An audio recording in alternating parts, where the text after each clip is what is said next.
My father refused to walk me down the aisle and chose to take a trip to Hawaii with his favorite daughter. But the day before the wedding, he changed his mind because of what I did. So I'm 26, and my wedding is happening this week. There are only 5 days left until the ceremony, and I'm already knee-deep in drama. All thanks to my sister and my father. For context, my dad has been our only parent for the last 10 years, since my mom passed away from cancer when I was 16. It was an incredibly difficult time for all of us, but especially for me, because I realized I no longer had my mom's support. That meant my sister could boss me around however she pleased. Our mom treated us equally, but my father definitely had a soft spot for my sister. After our mother's death, she got away with absolutely everything. My sister Katie is 2 years older than me. She's the most annoying and spoiled person I know. Growing up, she treated me like her servant. And whenever I protested, Dad would ask me to just do what she wanted, because according to him, she was too fragile to handle things herself. It was just an act. I knew it. But Dad believed her. Katie had been a sickly child, and sure, that worked in her favor. But even when she grew up and stopped getting sick so often, she still pretended to be chronically ill to avoid any responsibility at home. In the end, I had to do all the housework, while she just lay in her room doing nothing. It was incredibly frustrating, but if I didn't do the chores, no one would. Dad came home tired from work, and I didn't want to bother him. When I turned 18, I left for college, and my life finally started to improve because I no longer had to live under the same roof as my sister. After college, we barely spoke. I didn't like her, and we never really got along. She didn't. Just dump all the housework on me. She was also an unpleasant person in general. She constantly made snide comments, tried to provoke me, and was overall extremely irritating. I was happy not to live with her anymore. Yes, I missed my dad, but I wasn't going to sacrifice my mental health just to live with family. And I know some might find it strange, but I actually got along with my father pretty well despite his obvious favoritism toward Katie. That's just how it was. That doesn't mean I let him walk all over me. I always stood up for myself when he went too far. We had plenty of arguments over the years because of his attitude toward Katie, but in the end, he was still my dad, and we always made up. I met my fiancée, Andy, in college, and after almost 8 years together, we finally decided to get married this year. Our careers are going well, and it just felt like the right time. I can't say the same for my sister. Lately, Katie's life has been a mess. She moved back in with my dad after her business failed. After graduating, she lived on her own for a couple of years, but last year she quit her job and started a jewelry business with a friend. Unfortunately, it didn't go. Well, they did no research, no preparation. They just dove in without thinking it through. Naturally, with that approach, it was doomed to fail. They spent all their money, most of it borrowed from family and friends, and earned nothing. Katie had already quit her job, so when the business collapsed, she was left unemployed. It's been almost 6 months, and she hasn't even tried to find work. She's completely living off our father. He had planned to retire in a couple of years, but now I don't think that's possible because he has to support her. We recently argued about this. I think Dad should tell Katie to get a job because she can't live off him forever just because of one failed business venture. She needs to pull herself together and start doing something with her life. But Dad says she just needs time to recover emotionally before starting something new. We have totally opposite views on this, so we avoid discussing it to prevent more fights. Also, I got engaged just a couple of weeks after Katie closed her business, and Dad thinks that's another reason she's upset. Even her younger sister is doing well in life, while she can barely get out of bed. I know she's jealous of me because she makes it obvious on social media. She posts like the whole world is against her, and every time someone responds to her cry for help posts, she mentions how well I'm doing and how it should have been her, not me. According to her, I've only achieved anything because I manipulate people and step on others, which is of course not true. I've gotten where I am through my own hard work, while she plays the victim and is responsible for her own failures.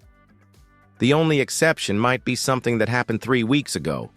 Her cat, who had been with her for almost 15 years, died. She was very attached to the cat, so naturally, she was devastated. Dad told me she was in such a bad state that I actually started feeling sorry for her. I wanted to reach out, but I didn't want to seem fake, so I just asked Dad to pass along my condolences. Katie was already depressed, and when her cat died, she stopped eating for several days. Dad literally begged her to get out of bed and keep living. I did feel genuinely sorry for her, but I was too busy preparing for my wedding, with only a couple of weeks left, to get involved. I stayed in touch with Dad and comforted him when he was especially upset by her behavior. That was the most I could do. I didn't think it would affect me, but a few days ago, my father called to tell me he wouldn't be able to walk me down the aisle. I had assumed he would, but the day before the call, I officially asked him. I expected an immediate yes, but he said he needed time to think, which already seemed suspicious. The next day, he called back to refuse. When I asked why, his reason blew my mind. Katie had her cat cremated and now wants to go to Hawaii to scatter the ashes on a beach. She had been there a few years ago with friends, and the cat was with her. Apparently, she has fond memories of that place, and it's special to her. The day of my wedding falls exactly 1 month after her cat's death, so she decided that's the day she wants to scatter the ashes. Not only did my father refuse to walk me down the aisle, but he also said he wouldn't attend my wedding at all. He told me he was sorry and would try to make it up to me later, but he had to go with Katie because it was the first time in weeks she'd shown interest in doing something or leaving the house. She specifically asked him to go because she needed emotional support. I was furious, but I tried to stay calm. I suggested that one of her friends could go with her, or that she could do it even a day later so he could attend my wedding. I just wanted at least one parent with me on my big day. But Dad said Katie refused to change her plans, and he had already suggested the same alternatives. When he tried to propose different dates, Katie accused him of not caring about her feelings. She said that on my wedding day, I'd be surrounded by people who love me, while she only has him. She insisted she should be the priority because she's going through such a hard time. When my dad said he agreed that she should be the priority, I completely lost it. I told him she had been his priority his whole life, and it didn't surprise me he'd abandoned me on my wedding day to be with her. I hung up and blocked him everywhere. I was heartbroken. When I told Andy, he understood how I felt. I cried for 2 days, then decided to get revenge. Since I knew my sister was playing mind games to upset me, I decided to do something that would anger them both. I asked my uncle, my father's twin brother, whom he absolutely hates, to walk me down the aisle. My uncle was surprised and said we weren't close enough for that, but when I told him I was doing it to get back at my father, he quickly agreed. He even laughed and said he'd never pass up a chance to annoy his brother. We agreed to make a post about it so it would reach my dad. That evening, I posted how grateful I was to my uncle for agreeing to walk me down the aisle. A few hours later, my father called. I unblocked him just for that. As soon as he got through, he said he was deeply hurt that I would even think of asking his brother and replacing him of all people. He said he'd convince Katie to postpone the scattering ceremony, but now all I had to do was agree to let him walk me down the aisle, because it would be humiliating for him to watch his brother do it while he was alive and well. I told him he had his chance, and he chose Katie over me, so I just returned the favor. He got upset and called me petty. I agreed, yes, I was being petty and childish, which made him even angrier. By the end of the conversation, he was crying, saying he never expected this from me, and that he was only trying to support my depressed sister who had lost everything. He accused me of having no compassion and being cruel because my sister had lost everything, and I couldn't let her have their father for just 1 day. Now I'm wondering if I went too far. My dad had a point. My sister has lost a lot, so I need your opinion. Should I apologize to my father or not? Was I wrong to ask my uncle to walk me down the aisle after my father refused because he was going to Hawaii with my sister on my wedding day. Update 1. There are 2 days left until the wedding. And you know what? I'll just walk down the aisle by myself so I don't have to deal with all this nerve-wracking drama anymore. I think it's even more appropriate to walk to the altar, alone, because in the end, I've realized that in life, I will always rely only on myself. I spoke with my uncle, and since we already got the reaction we needed from my father, he said it's fine. Now he'll just be a guest at the wedding, as originally planned. He's not bothered at all because from the start, he was skeptical about the idea of walking me down the aisle. I also wrote my father a message because a phone call would almost certainly have led to another fight.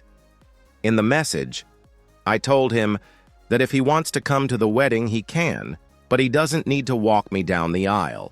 I also said that if he still prefers to go to Hawaii with Katie, that's his choice, but I have to say that in that case, I will have to cut ties with him once and for all, because he's had plenty of chances to show that I matter to him too. Yet every time he has let me down. And I'm no longer willing to tolerate such disrespect. I want to get married and be happy on my wedding day. I've spent enough time worrying about what he would think, how others would perceive my decisions. And it turned out to be a colossal waste of time, because he's never cared about how I feel. If he truly cared, he wouldn't have dropped this news on me just a few days before the wedding. And if he cared, he would have apologized after I sent him the message. He didn't even bother to reply. I spoke with Andy, and he thinks this is the right decision. There are just a couple of days left until the wedding, and we still haven't been able to work things out with my father. At this point, I just don't see another way. Update 2. Well, first of all, I got married yesterday. I still can't believe it. I'm actually married. It feels so unreal, and I'm insanely happy right now. I don't like going back to thoughts about my dad and sister, but I promised you an update. And this time it will be detailed, because last time I just vented my emotions and stopped there. Unfortunately, or maybe fortunately, my father did not come to the wedding. As far as I know, he decided to go to Hawaii with Katie to scatter the ashes of her deceased cat. Yes, that's what he chose instead of attending his other daughter's wedding. I don't even want to go into it because some people have already judged me for supposedly not taking my sister's depression seriously. Listen, I truly feel sorry for her. Depression is a terrible thing, and I wouldn't wish it on my worst enemy, which, ironically, is Katie. But this is not about depression. Her decision to go to Hawaii on my wedding day was not caused by depression, but by her unhealthy need to be the center of attention and oppose me at every opportunity. She could have waited a couple of days or done it earlier, but no, she chose my wedding day. I'm sure it's no coincidence. She's always had a grudge against me, and I refuse to believe it was just depression. Depression can explain her action, but not justify it. So no, I'm not letting her dodge responsibility just because she's having a hard time right now. As for my father, that's another story. Honestly, I don't even know what to say about him except that he let me down yet again, and this time I'm not going to forgive him. It will be hard to go through life knowing I have no parents who support me, but let's be honest, he's never supported me. For him, it has always been about Katie, and now it's absolutely obvious. I was a fool to believe anything could change. He chose not to come to my wedding, and he did it in a very sneaky way. He didn't tell me until the ceremony was over. Until the very last moment, I wasn't sure if he would show up. I had sent him a message beforehand, but he never replied. I kept checking my phone, but when I walked down the aisle and the ceremony was over, I realized he wasn't coming. Only then did he finally send me a message saying he was in Hawaii with Katie and decided to attend the ash-scattering ceremony because she needed him more than I did. He said she was more emotionally dependent on him and that he was sorry, but he hoped I would understand his decision. Maybe his message would have felt sincere if he hadn't added that my petty behavior in the whole situation with my uncle had really pushed him away. He thought it would be better for us not to talk for a while, and that was also part of the reason he decided not to come. I won't deny my behavior was petty, but honestly, the only reason I acted that way was because I've always felt forgotten after Mom died. I won't pretend my actions weren't immature, but what else could I do? I just wanted to make him angry so I could see if I mattered to him at all. Maybe I do matter, but obviously not enough for him to come to my wedding. That message really hurt me, especially because it was my wedding day. I wanted to be happy, so I just blocked him and went on enjoying the celebration. He had already made his choice not to come, so sending me that message to confirm it felt unnecessary. Of course, guests asked why my dad and sister weren't there, and I decided to be completely honest. I told them the real reason. I felt it reflected badly on them, not me, so I had no reason to hide anything. Most people were shocked, and some even found the situation absurd. Now, pretty much the whole family knows my father skipped my wedding to go to Hawaii with Katie to scatter her cat's ashes. He couldn't find one single day for me, and in my view, that's his biggest failure as a father. But despite all this, I had an amazing time, and nothing can change that. My wedding day will still remain the happiest day of my life. Now I'm starting a new chapter with the person I love most in the world, and I've made a firm decision. He will be my only family from now on. Update 3. It's been a week since my wedding. In the next couple of days, Andy and I are going on our honeymoon. But apparently, my father and Katie just can't stand the fact that I'm happy, so they decided this was the perfect time to tell me everything they think about me telling guests at the wedding why they weren't there. 3 days ago, Katie texted me. I hadn't blocked her, only my father, but after reading it, I wanted to block her too. What really infuriated me was her sudden sense of moral superiority. For the record, the only reason I haven't blocked her is that if something happens to my dad, I want to know. Despite our differences, I'm sure she would tell me if there was something serious, like an accident, illness, or anything else. Many people would advise me to cut off all contact, but I don't think I can. Just because my father has been a terrible parent doesn't mean I have to be a terrible daughter. Maybe it doesn't make sense to some, but those are my moral principles, and I intend to stick to them, so please don't comment on that decision. Here's the message she sent me. Hi. We just got back from Hawaii and many relatives have already contacted us. They think we were wrong to choose your wedding day to scatter my cat's ashes. I'm not surprised you told everyone this story and made us look bad, but I'm sad you keep attacking me despite knowing how hard things are for me right now. I really hoped you wouldn't badmouth me and Dad because we're your family, and you, of all people, should understand how hard it is to lose someone you love. I hoped you would show me more compassion, but clearly, that didn't happen. Dad also noticed you blocked him, and he's very upset about it. I think you should fix that. Honestly, all I want to say is that you should be more considerate of us. You can't just live thinking only about yourself and expect everyone to accept it. I hope you understand and apologize, though if you don't, I won't be surprised. Because if you still can't see me at a time like this, then expecting anything more from you is pointless.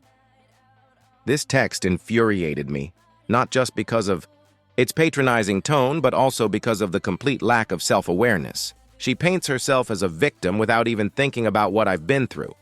Clearly, she has no empathy for me and continues to put herself on a pedestal. The tone alone made my blood boil, and the content, I don't even want to comment, because I might start insulting her right here. It was so pompous and dripping with self-importance that I honestly wanted to block her. But after some thought, I decided to calmly write a reply and sent her this. Hi, Katie. Yes, I did tell our relatives why you and Dad weren't at my wedding, and I chose to be honest because I'm not a liar. By deciding not to come, you put yourselves in that position, and I think it's unfair to expect me to hide the truth, especially in circumstances where you both showed complete indifference toward me. You couldn't even think about me on my wedding day and put me first just once in your lives. Therefore, I see no reason to apologize. If Dad is upset that I blocked him, he should have thought about that earlier, not regretted it now. I've made my decision and don't want to maintain contact with either of you. Please don't write or call me unless something truly urgent happens. In that case, you can contact me, but if it's not an emergency, I don't want to be bothered. I have no desire to communicate with you or Dad. You've both caused me a lot of pain over the years, and I agree with what Dad said. We really should keep our distance for a while. I'm now a married woman, and for the next few years I want to enjoy life with my husband. He is my only family now. I wish you both all the best. Goodbye. I showed this message to Andy before sending it, and he agreed with every word. Katie replied a couple of minutes later, saying she respected my decision. She also added that Dad is still very upset I refused to talk to him, but that's not my problem. They brought this on themselves. I'm sure Katie is even glad she won't have to talk to me anymore. If Dad is truly so upset, well, that's his fault, and I'm no longer taking responsibility for it. In any case, now I'm just going to enjoy my honeymoon. Andy and I have been planning it for a long time, and I deserve to spend this time happily.